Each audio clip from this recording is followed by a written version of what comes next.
Hai teman-teman semuanya, selamat datang di Redaksi Diskusi bareng sama aku, Anissa Trijayanti Atawica. Nah, reaksi sekarang itu kembali hadir dengan konsep dan tema yang baru tentunya. Reaksi kali ini juga mengundang salah satu tokoh yang sangat luar biasa di kalangan insan jurnalis. Wow, siapa ya dia? Mau diskusi apa kita hari ini? Nah, makanya jangan lupa tonton sampai akhir, hanya di reaksi, aku akan ajak kamu dalam diskusi. Nah, sebelumnya nih, Isya mau ingetin teman-teman buat dukung acara reaksi ini dengan cara klik di bawahnya tombol like dan juga subscribe, terus juga share video ini ke teman-teman kalian supaya kita tuh bisa diskusi bareng. Oke. Nah, ada berita juga terbaru dari Gemercik Media. Kita sudah melaunchingkan Gemercik Media Mobile Apps. Nah, teman-teman bisa download di Play Store atau ada link di bawah ini, bisa klik, tinggal klik, ataupun kunjungi IG kita di Gemercik Media. Oke, nah back to reaksi nih. Kali ini kita mau bahas apa sih, Cak? Nah, kita itu bakal bahas mengenai kebebasan pers. Nah, kita udah tahu lah ya, pers ini sudah menjadi penghubung komunikasi antara pemerintah dan juga masyarakat, ataupun sebaliknya, penyampaian keluh kesah dari masyarakat ke pemerintah. Nah, keberadaan insan pers juga membuat orang di seluruh dunia tuh dapat mengakses informasi dengan cepat dan mudah. Dan pers juga menjadi saksi berjalannya demokrasi dalam suatu negara. Di balik itu semua, isu kebebasan pers itu masih terngiang-ngiang, dan setiap tanggal 3 Mei ini menjadi ajang teman-teman yang mengabdikan diri sebagai pekerja jurnalis menyuarakan tentang kebebasan pers. Nah, gak perlu lama-lama lagi, kita langsung aja diskusi dengan Mas Abdul Manan. Beliau merupakan Ketua Umum Aliansi Jurnalis Independen, sekaligus juga beliau merupakan redaktur dari majalah Tempo. Halo Mas Abdul, apa kabar? Kabar baik, Ica. Sehat-sehat ya Mas ya, Alhamdulillah. Ya di saat pandemi ini emang kita harus tetap sehat terus ya Mas ya. Nah, bagi teman-teman mungkin ada yang belum tahu nih, AJI itu apa sih, Ca? Nah, Ica jelasin aja sedikit. Jadi, AJI itu merupakan organisasi profesi jurnalis yang didirikan oleh para wartawan muda Indonesia pada tanggal 7 Agustus 1994 di Bogor, Jawa Barat. Nah, sejak pendiriannya itu, AJI memiliki 3 isu utama, yang yaitu mengenai ancaman kebebasan pers, terus ada profesionalisme jurnalis, dan kesejahteraan jurnalis. Nah, yang akan kita bahas untuk saat ini adalah mengenai kebebasan pers. Bersama Ketua Umum dari AJI sendiri. Oke, Mas, kita langsung mulai aja ya, Mas, ya, diskusi kita kali ini. Oke. Oke, dari tadi kan kita berbicara tentang kebebasan pers. Nah, Ica pengen tahu dong, Mas, apa sih arti kebebasan pers ini menurut Mas Abdul sendiri? Ya, saya ada slide presentasi PowerPoint lah ya, Oke, yang Mas, mungkin silakan. bisa membantu untuk memandu diskusi soal kebebasan pers di era digital ini. Ya, silakan, Mungkin Mas. di host minta tolong ditampilin slide-nya Oke, ya. Mas. Jadi kalau kita mendefinisikan kebebasan pers itu ini apa? Memang banyak definisi soal kebebasan pers ini, termasuk aliran-aliran dalam kebebasan pers, di mana masing-masing sistem politik itu biasanya memiliki definisi yang disebut sebagai kebebasan pers.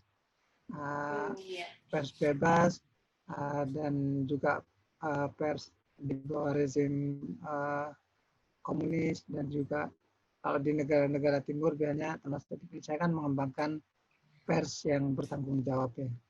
Tapi Iya. apapun definisinya, ada beberapa konsep dasar untuk kalau kita bicara soal kebebasan pers itu. Saya akan menggunakan pendekatan yang dipakai oleh International Federation of Journalists. Ini Oke. organisasi wartawan internasional yang menaungi 600.000 wartawan seluruh dunia yang berkantor Yeah. pusat di Brussels, Belgia.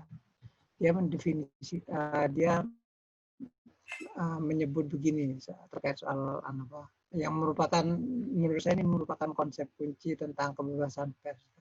Nah, tidak ada kebebasan pers itu. Ada di slide nomor 2 ya. There can be no press freedom if journalists exist in condition of corruption, poverty, or fear.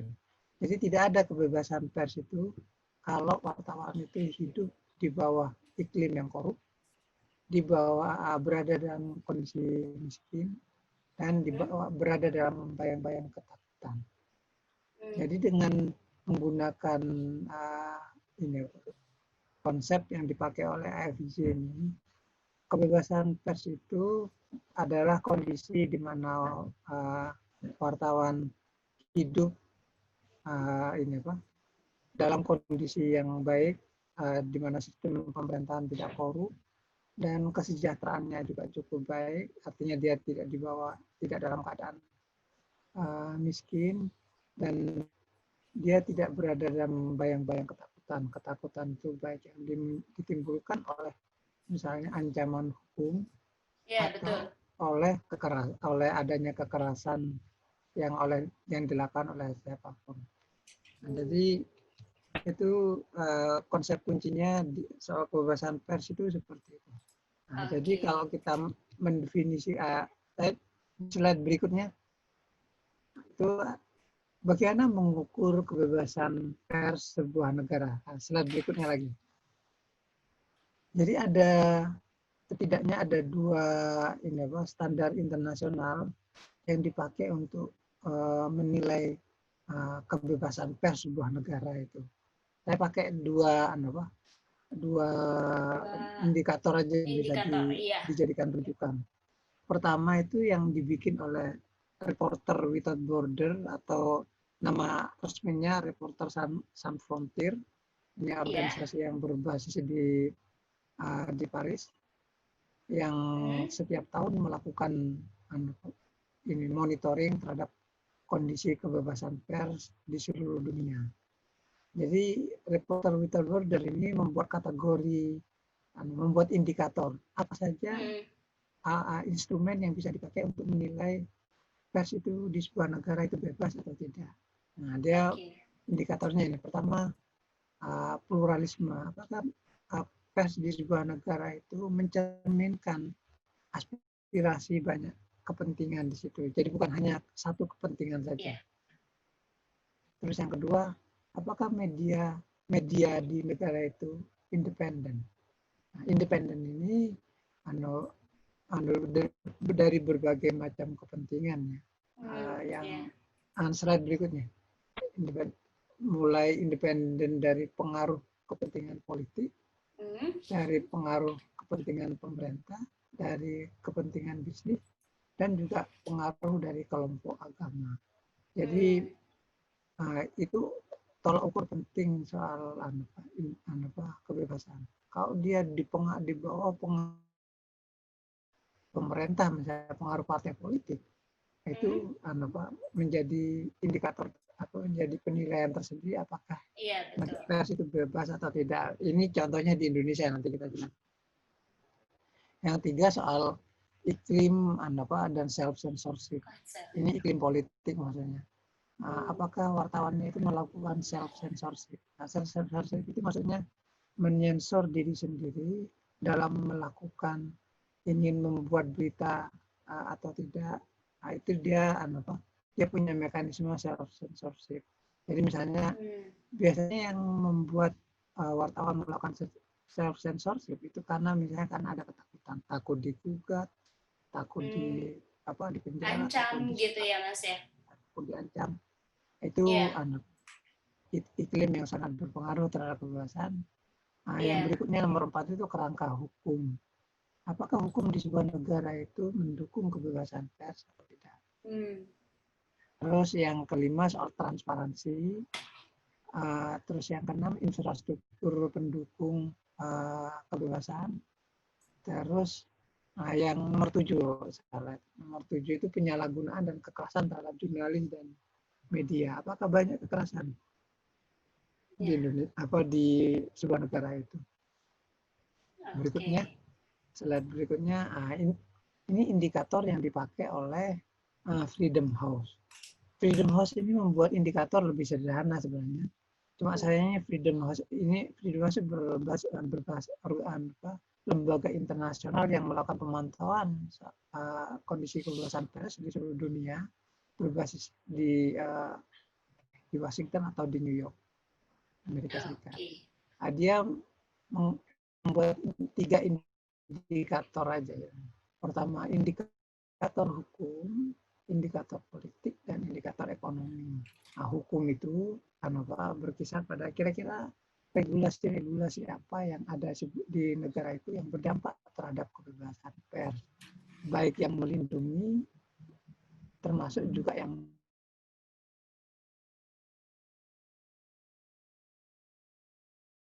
ini jadi berpengaruh ya Mas ya. Nah, itu berpengaruh. Terus berikutnya iklim politik. Yang dimaksud iklim politik itu apakah ini misalnya struktur kepemilikan medianya itu punya afiliasi ke partai politik atau tidak. Terus apakah akses informasi cukup bagus atau tidak di negara itu. Terus apakah ada sensor resmi dan swasensor. Dan apakah cukup banyak kekerasan terhadap wartawan. Nah, itu indikator politiknya. Terus yang ketiga, indikator ekonomi, yaitu melihat struktur kepemilikan media. Apakah medianya itu dimiliki oleh orang dalam jumlah, dimiliki oleh lebih banyak orang, atau hanya beberapa orang saja yang bisa memiliki media. Terus misalnya ada juga cost untuk membuat media atau membuat berita. Terus juga ada faktor periklanan, juga soal praktek suap untuk membuat berita ini, praktek amplop maksudnya. Banyak terjadi upaya penyuapan terhadap wartawan untuk membuat berita, dan soal situasi ekonomi yang berdampak terhadap keberlanjutan media. Mungkin saya akan menjelaskan menggunakan indikator ini sebelum misalnya meng-highlight hal-hal yang dianggap penting. Misalnya soal iklim hukum.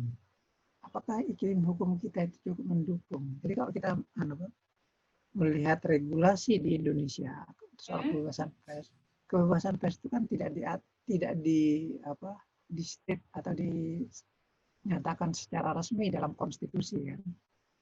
Berbeda dengan Amerika yang punya First Amendment yang tegas mengatakan tidak boleh negara federal dan negara bagian membuat undang-undang yang bisa membelenggu kebebasan pers.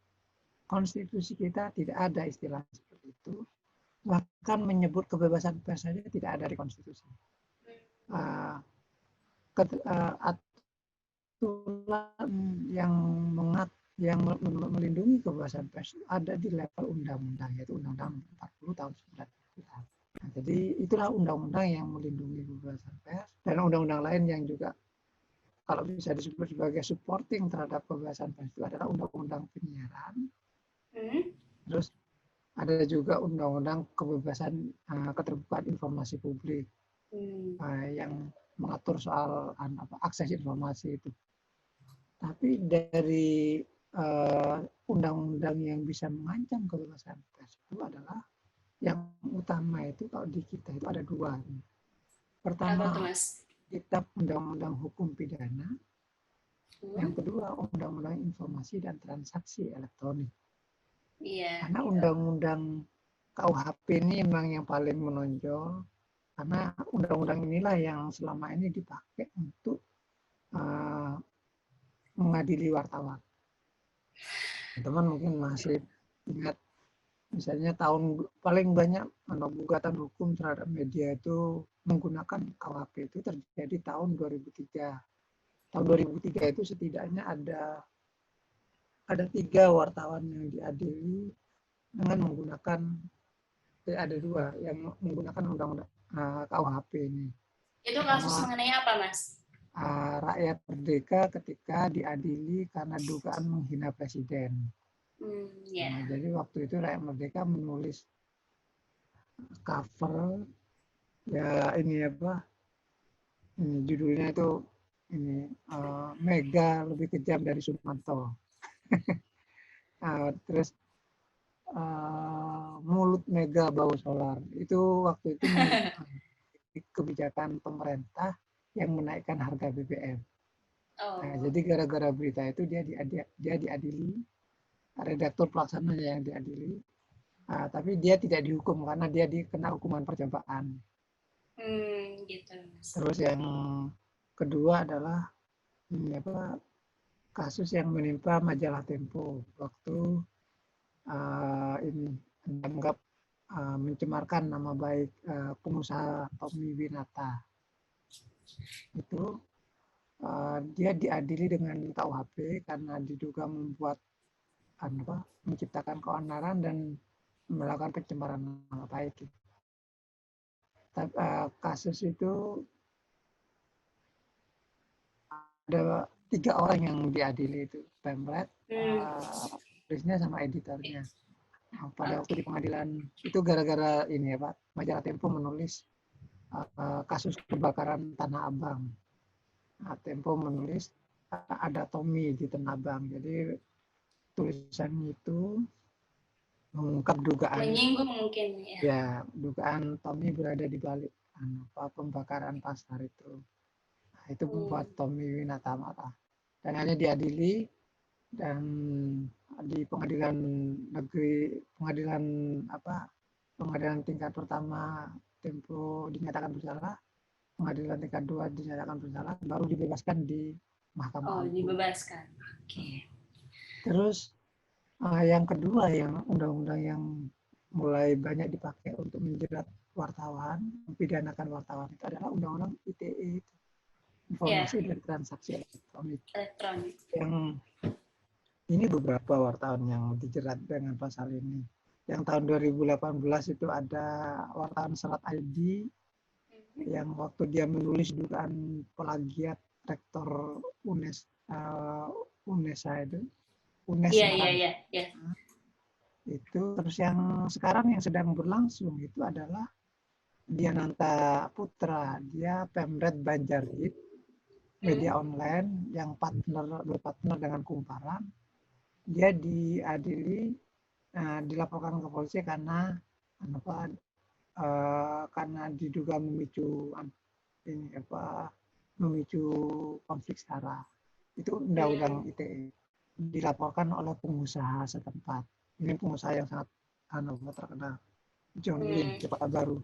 Sekarang kasusnya lagi berlangsung di Pengadilan Negeri Kota Baru, Kalimantan Selatan.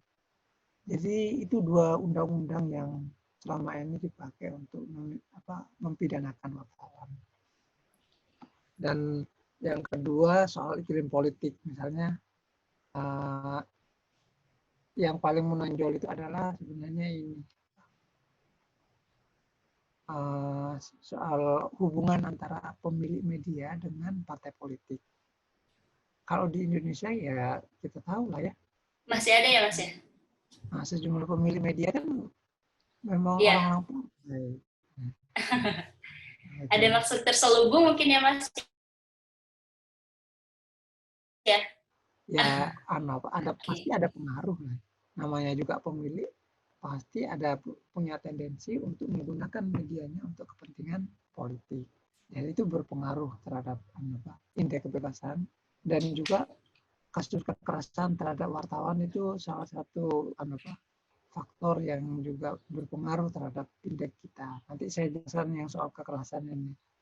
Nah, terus yang ketiga soal iklim ekonomi. Di iklim ekonomi ini yang paling banyak, yang utama itu adalah soal struktur kepemilikan media itu. Apakah kepemilikan media di Indonesia ini cukup beragam? Nah, kalau kita lihat pakai data terakhir yang yang peneliti Australia, ada peneliti Australia yang meneliti soal ownership di media. Ini sekarang ownership media besar di Indonesia ini sebenarnya dimiliki oleh sekitar 10 korporasi besar saja. Dan itu dianggap kurang bagus bagi kebebasan, karena konsentrasi kepemilikan itu tidak bagus bagi diversity of content. Jadi karena semakin pemiliknya semakin sedikit, peluang untuk publik mendapatkan informasi yang lebih beragam itu jadi lebih sedikit dibandingkan kalau pemiliknya dimiliki oleh pure murni. Iya. Terus soal dampak korupsi, praktek suap, praktek amplop di kita kan masih banyak kan. Masih banyak, Mas? Masih. Orang narasumber memberikan uang. Itu kan praktek yang masih lazim di kita. Dan itu kenapa tidak bagus bagi iklim kebebasan. Dan yang terakhir soal ini ya, situasi ekonomi. Kalau situasi ekonomi ini memang yang paling relevan sekarang, karena nggak ada gunanya kebebasan kalau perusahaan medianya bangkrut semua. Iya betul, Mas. Terus berikutnya, ini saya highlight soal kasus kekerasan terhadap wartawan. Slide berikutnya. Ini Haji kan tiap tahun memonitor kasus kekerasan terhadap wartawan itu. Yang disebut sebagai kekerasan terhadap wartawan dalam kategorisasi Haji itu adalah semua jenis tindakan, baik verbal maupun non-verbal, yang bisa menghambat wartawan menjalankan tugasnya. Jadi dengan pengertian seperti itu, rentang kekerasan itu mulai dari pengusiran wartawan, pemukulan sampai pembunuhan. Oke, Mas. Tadi kan tadi kan sempat bahas nih, Mas, mengenai kebebasan pers. Nah, sebenarnya kebebasan pers saat ini di Indonesia itu bagaimana sih, Mas? Ini slide berikutnya nanti aku jelasin. Oke. Dengan kondisi seperti ini, tiap tahun kondisi kasus kekerasan terhadap wartawan itu masih tergolong tinggi, karena rata-rata kan dengan data ini kan rata-rata kasus kekerasan di atas 40-an. Nah, jadi jumlahnya masih sangat tinggi, karena itu dalam soal ini raport kita di internasional itu masih tergolong jelek. Jadi makanya ini slide berikutnya, ini beberapa contoh yang coba ke slide nomor 9. Slide nomor 9. Nah, ini indeks kebebasan pers kita di mata internasional. Yang tahun ini indeks kita itu berada di 119 ya, Mas ya. Dari negara yang diteliti itu 180. Nah, jadi kita berada di bawah klasemen menengah. Jadi dan kondisi memang kalau dibandingkan dengan tahun sebelumnya yang berada di tingkat 134. Ada kemajuan ya, Mas, sebenarnya? Ada kemajuan. Tapi jangan lupa juga bahwa kemajuan itu kan relatif. Sambil contoh misalnya tahun 2019 itu posisi Indonesia ketika 124, posisi Malaysia, kebebasan pers di Malaysia itu 123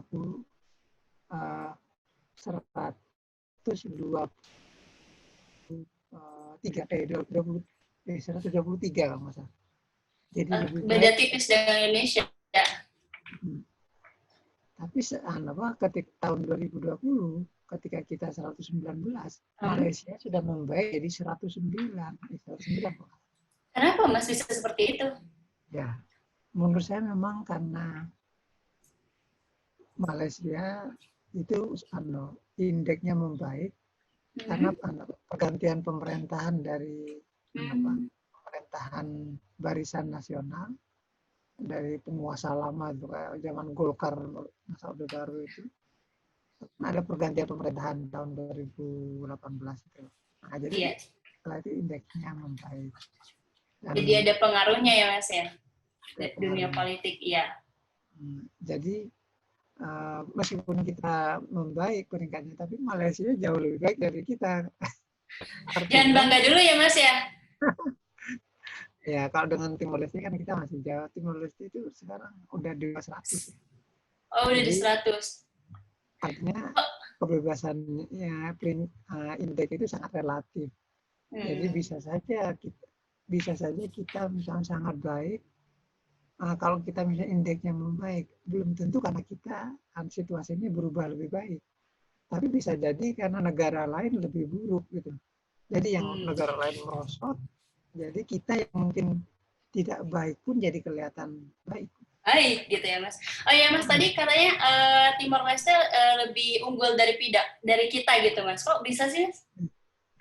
Ya mungkin karena Timor Leste itu salah satu kelebihan dari kita dari aspek hukum. Timor Leste itu tidak mempidanakan kasus pencemaran nama baik. Itu dia tidak berada dalam ruang lingkup pidana, tapi dia ada di perdata. Nah, itu sesuai standar internasional. Internasional itu trennya pencemaran nama baik itu dimasukkan di ranah perdata, bukan pidana. Menurut saya itu berkontribusi terhadap situasi di sana. Selain memang karena negara baru ya, mungkin saya kira penguasanya belum konsolidasi seperti kita lah ya. Semakin penguasa semakin lama kan biasanya cenderung menunjukkan watak aslinya.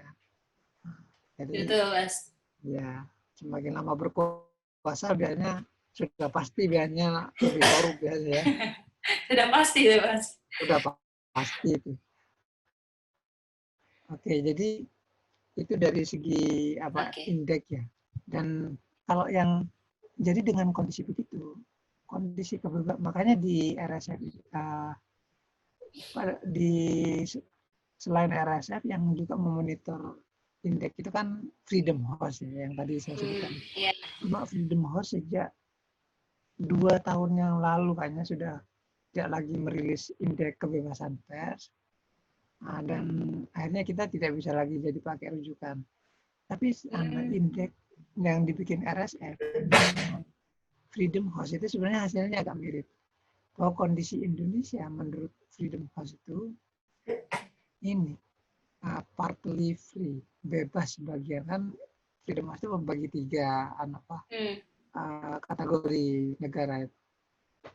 Persnya bebas sebagian, ketiga persnya tidak bebas. Nah, Indonesia berada dalam kategori kedua ini, bebas sebagian. Bebas. Nah, jadi sebenarnya agak mirip juga dengan hasilnya RSF. Dan hampir mirip. Itulah kondisi real yang dihadapi oleh kita. Dari aspek hukum kita juga banyak undang-undang yang bisa mempidanakan wartawan. Dan dari aspek politik kekerasan terhadap wartawan juga masih tinggi. Terus praktek amplop masih besar. Masih ada ya Mas ya, masih lazim. Terutama kalau di daerah-daerah kan. Iya betul. Terus yang ketiga soal iklim ekonomi, konsentrasi kepemilikan yang masih berpusat pada sekitar 10 korporasi besar.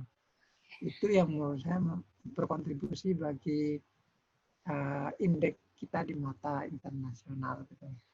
Jadi kalau Ica boleh simpulin, kebebasan pers di Indonesia ini belum baik lah Mas ya? Ya menurut saya masih belum, masih jauh dari. Oke. Lalu Mas, saat ini tuh kan kita mau meneruskan presentasi atau tanya jawab aja? Kita jawab aja Mas. Tanya jawab, oke. Oke, saat ini tuh kan kemungkinan di era ini tuh berita hoax itu menyebar dengan cepat gitu ya Mas ya.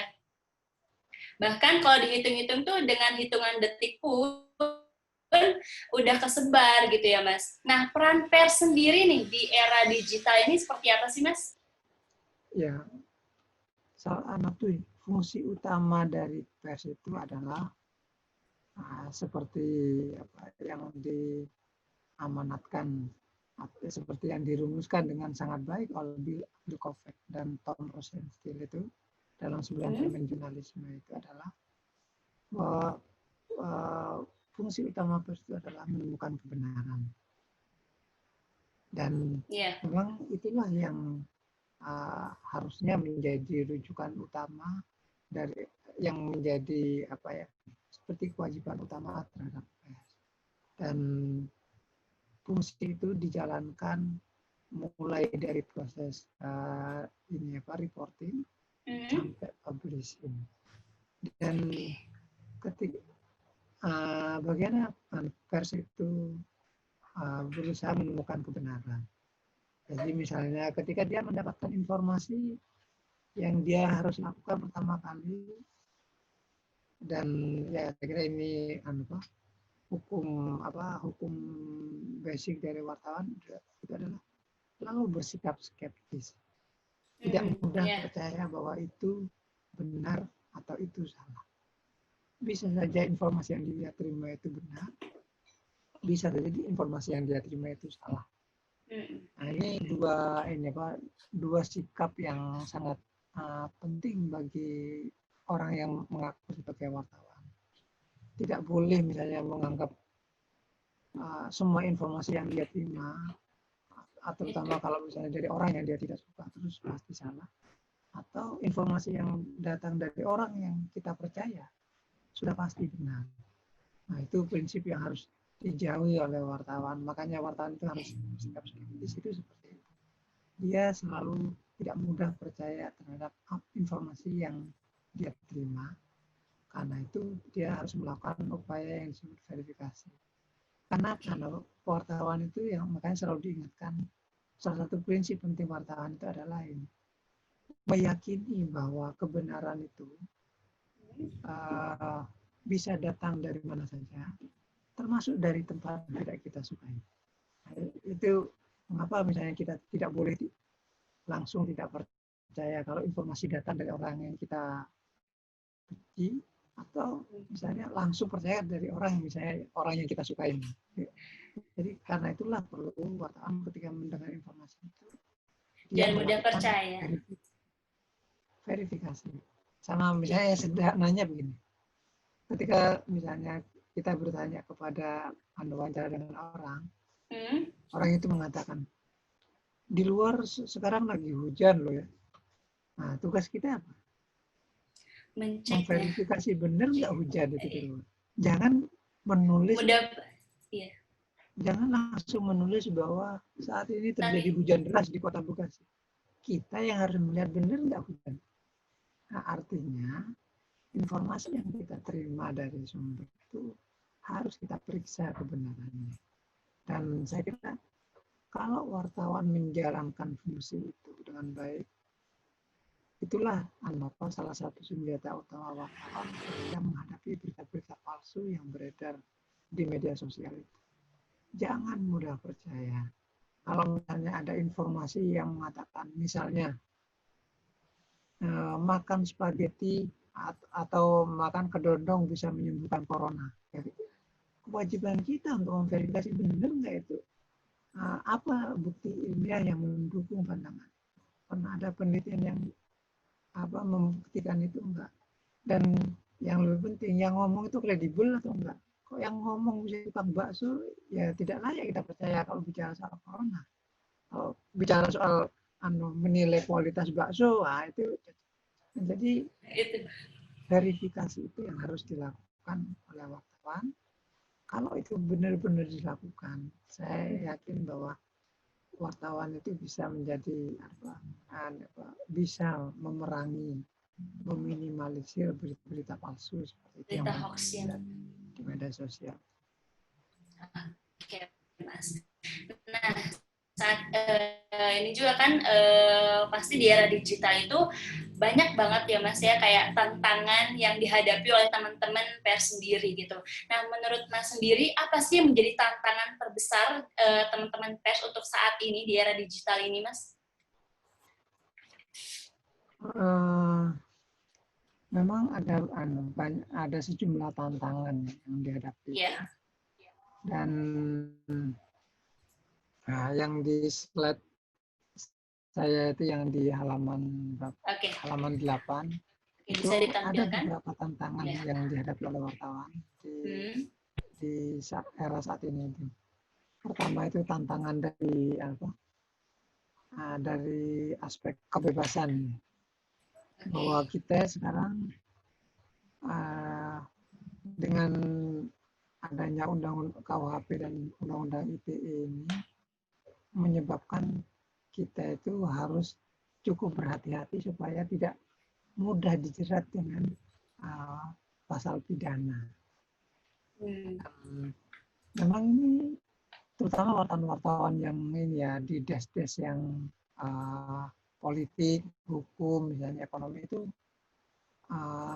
memiliki tantangan yang lebih besar karena des-des itu berhubungan dengan sumber-sumber, berhubungan dengan orang-orang yang kuat, yang kalau kita salah sedikit saja bisa jadi alasan untuk membuat kita dilaporkan ke polisi.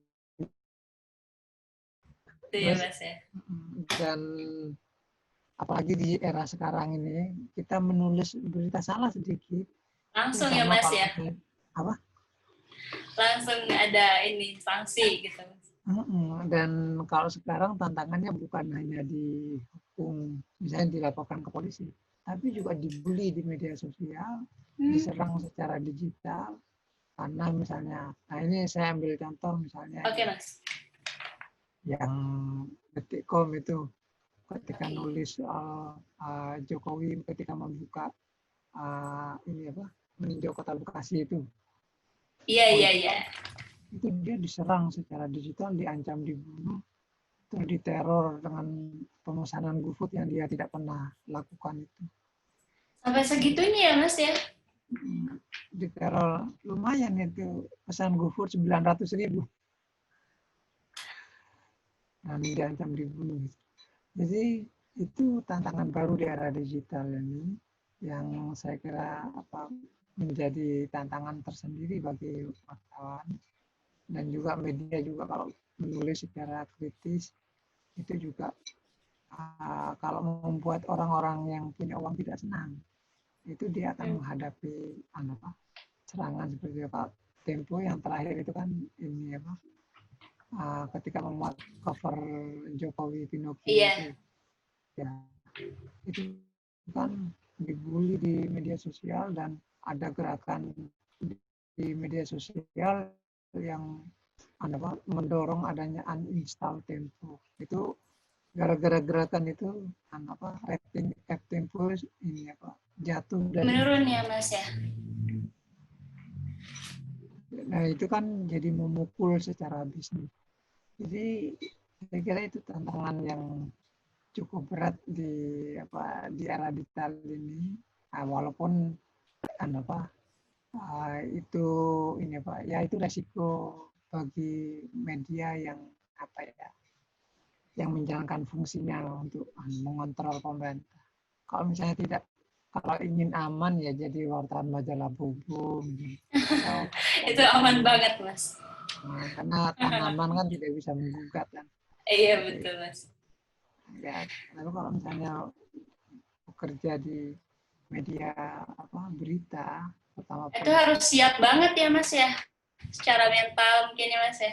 Memang harus punya kesiapan mental juga untuk bisa menghadapi seperti itu dan juga berorganisasi. Saya kira salah satu cara untuk meningkatkan keberanian dan juga meningkatkan solidaritas kalau menghadapi masalah. Dan itu tantangan dari aspek hukum dan politik ya. Dan dari aspek politik itu kan juga liputan-liputan di daerah berbahaya atau liputan demonstrasi itu kan wartawan juga rawan jadi Rawan. Iya. Saya waktu yang demo bulan September tahun lalu itu kan. Iya, betul. Banyak banget wartawan yang diusir ya Mas ya. Terkena kekerasan juga ya Mas ya. Ya itu risiko-risiko yang dihadapi ya. Terus dari kalau sekarang risiko yang dihadapi oleh wartawan banyak dari aspek ekonomi. Karena pandemi ini banyak perusahaan yang melakukan PHK, secara bisnis juga turun, dan mereka otomatis melakukan efisiensi, dan salah satu yang dilakukan ketika efisiensi itu kan biasanya memangkas anggaran iklan. Dampaknya ada iklan media jadi anjlok ya Mas ya. Dan itu berdampak pada misalnya ada beberapa media yang memilih tutup, ada juga yang mem-PHK karyawannya. Terakhir kan kumparan. Iya. Imbas juga ya Mas. Dan ini pemotongan gaji yang sekarang dilakukan oleh media-media besar, melakukan pemotongan gaji. Terus ada yang menghentikan kontrak kontributornya, seperti yang dilakukan Jakarta Post. Itu jadi tantangan tersendiri bagi wartawan sekarang ini, karena tetap bekerja untuk melaporkan tentang pandemi, pada saat yang sama juga menghadapi krisis di dalam juga, yaitu mengalami pemotongan gaji.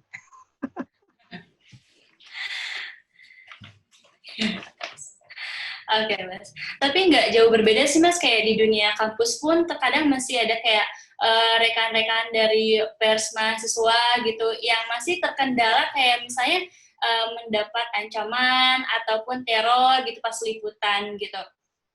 Misalnya dari lembaga ataupun dari yang lainnya gitu. Terus juga seperti ada kayak pembatasan hak-haknya gitu. Nah, bagaimana sih Mas seharusnya kayak pers mahasiswa itu menghadapi itu tuh?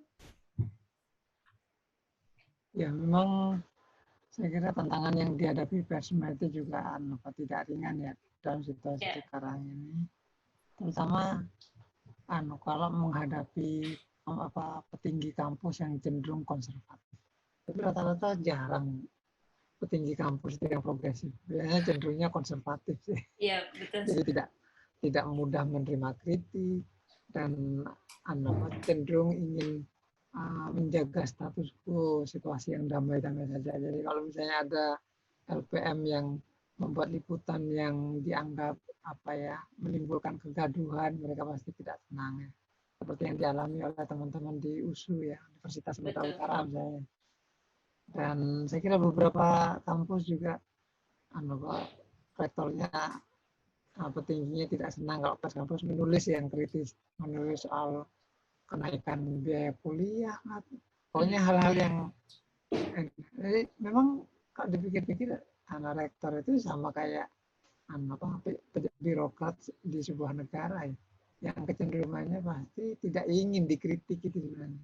Sangat jarang rektor itu yang punya hati yang seluas samudra untuk mau dikritik, itu sangat jarang. Jarang Mas.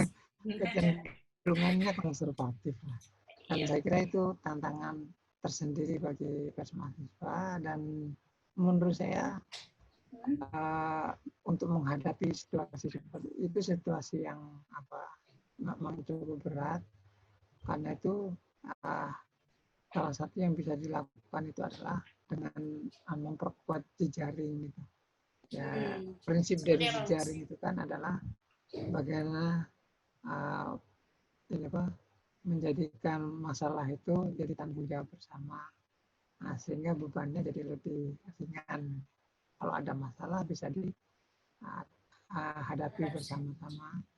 Jadi misalnya menurut saya memang dengan situasi sekarang itu jaringan di antara pers mahasiswa itu harus lebih diperkuat supaya saling memberikan support. Saling menguatkan ya Mas. Saling menguatkan. Jadi kalau ada masalah bukan hanya bisa digunakan untuk ketika menghadapi masalah, tapi juga untuk memperkuat pers mahasiswa sendiri. Ini yang saya kira belum dieksplor sangat jauh oleh teman-teman di pers mahasiswa. Bisa, pertama, kalau jaringan itu cukup bagus, dia bisa digunakan untuk solidaritas ketika menghadapi masalah dengan memberikan tekanan secara nasional kalau dihadapi di tingkat lokal. Yang kedua, itu sebenarnya jaringan itu bisa digunakan untuk misalnya kolaborasi liputan. Kalau Persma di Sumatera mungkin tidak perlu pergi ke Jakarta atau ke Jogja, kalau dia punya jaringan di Jakarta dan Jogja kan bisa liputan bersama. Iya, Jadi saling berbagi. seperti itu. Mungkin itu yang perlu dipikirkan oleh teman-teman supaya apa ya, teman-teman Persma ini bisa menghadapi tantangan baru ini lebih baik. Oke, siap, Mas. Nah, jadi intinya tuh Mas, kebebasan pers itu penting ya Mas ya. Kayak dari hal itu apa sih yang dapat dilakukan kayak untuk melindungi kebebasan pers itu apa aja sih Mas? Kayak supaya kebebasan pers itu dapat tercapai? Ya, menurut saya ya Pak, pers itu makanya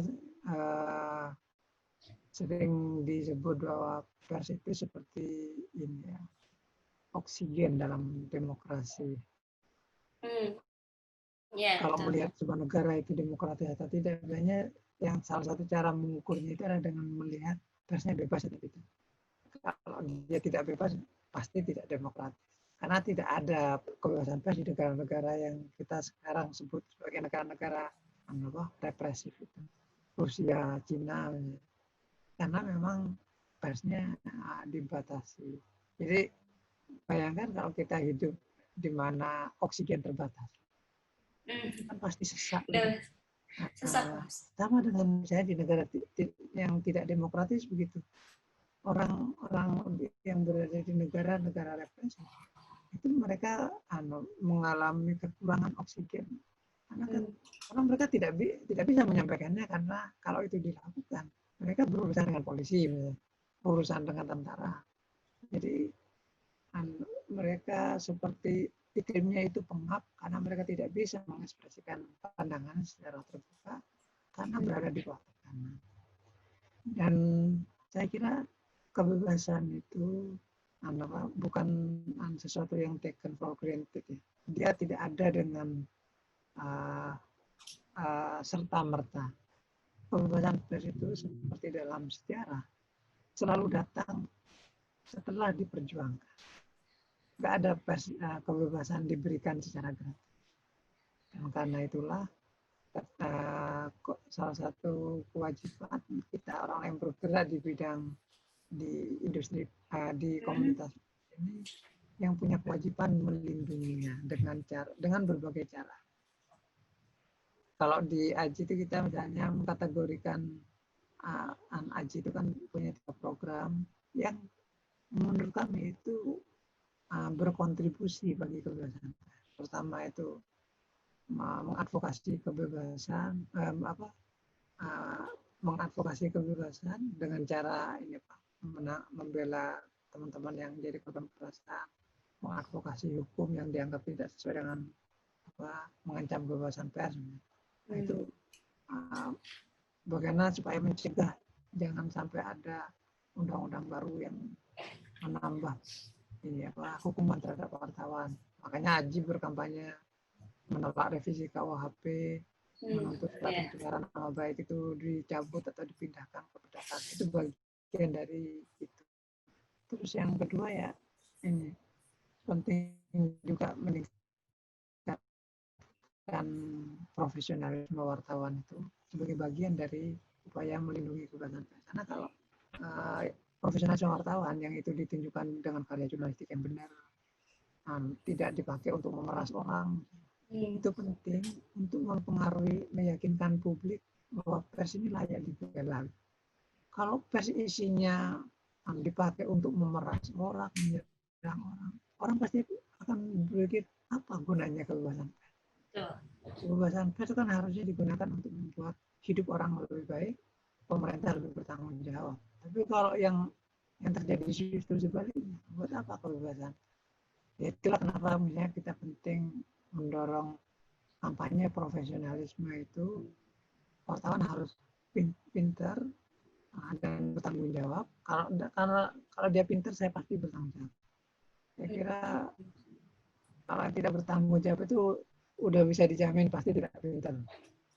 Supaya dia ya meyakinkan publik juga bahwa kebebasan itu layak diberikan karena lebih banyak manfaatnya daripada mudaratnya. Mungkin aja pasti ada mudaratnya, tapi kalau manfaatnya lebih besar, saya kira publik akan mendukung kebebasan pers.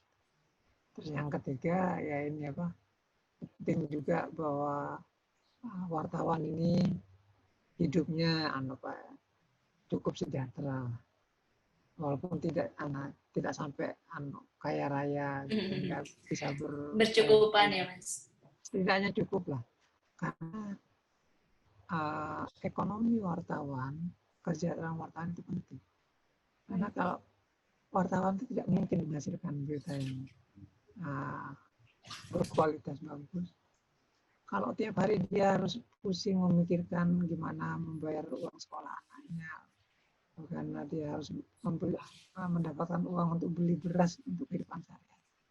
Nggak bakalan ada hasil karya profesional dari wartawan dalam hidupnya udah pasti.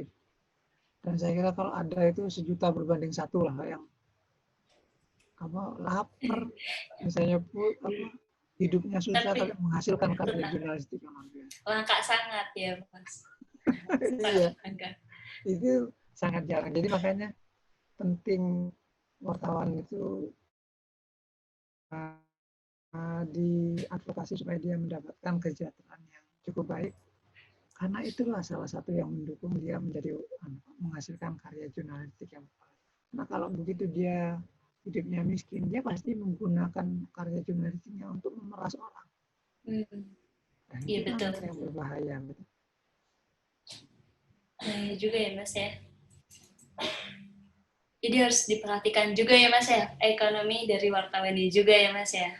Iya, supaya tidak pekerjaannya tidak dijadikan alat untuk cari makan saja, mencari uang semata-mata dan melupakan idealisme wartawan yang bekerja untuk kepentingan publik dan mencari kebenaran. Oke.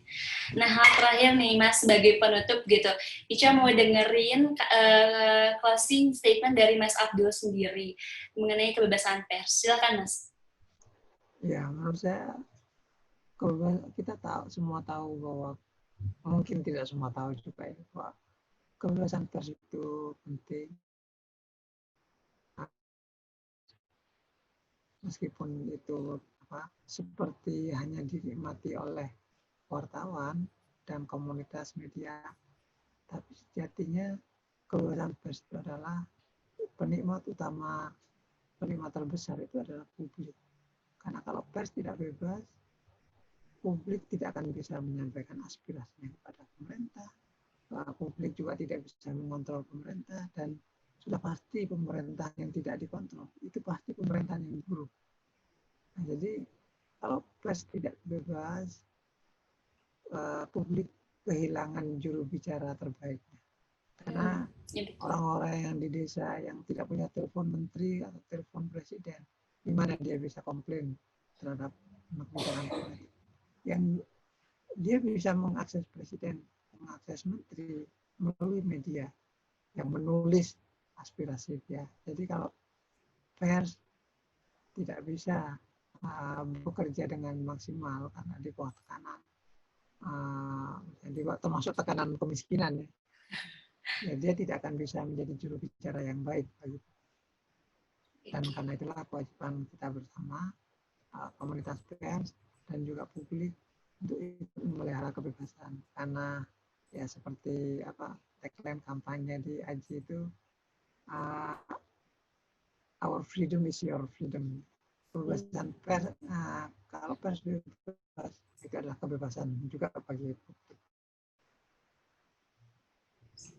Oke. Terima kasih Mas udah nemenin Ica selama beberapa menit ini untuk berdiskusi. Nah, jangan lupa juga untuk teman-teman Ica ingetin terus buat dukung acara reaksi ini dengan cara klik like, komen, dan juga subscribe.